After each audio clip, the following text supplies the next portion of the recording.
আজ বেশ কয়েকদিন পরে একটা ভিডিও ছাড়লাম, মাঝখানে কিছু কারণের জন্য কোনো ভিডিওই ছাড়া হয়নি। তাই ভাবলাম আজকে যে ঘুরতে গেছি তার একটা শর্ট ব্লগ তোমাদের সাথে শেয়ার করেই ফেলি। তো এর আগের যারা আমার ভিডিওগুলো দেখেছো তারা এই ক্যাফেটা দেখেছো। তো আমরা ক্যাফে রেস্টুরেন্ট যেখানেই যাই প্রথমে তো আমরা চা অর্ডার করি, কারণ বাইরে গিয়ে চা খেতে না আমার দারুণ লাগে। আর তাও যদি স্পেশালি দুধ চা হয় তা তো কোনো কথাই নেই। তারপরে আমরা অর্ডার করেছিলাম এখানকার ভেজ নুডলস, যেটা আমরা এক প্লেটই অর্ডার করেছি, তিনজনে শেয়ার করে খেয়েছি। আর এই শেয়ার করে খাবার খাওয়ার ব্যাপারটা মধ্যবিত্ত ঘরের ছেলেমেয়েরাই বেশি জানে, আমার মনে হলো তাই বললাম, অবশ্য কথাটা ঠিক নাও হতে পারে।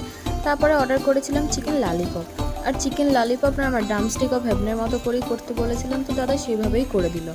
আর চিকেন লালিপপটা খেতেও বেশ ভালোই হয়েছিল, কিন্তু মাংসটা না হালকা একটু শক্ত ছিল ভিতরে।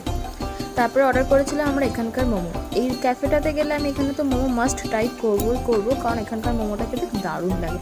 আর তারপরে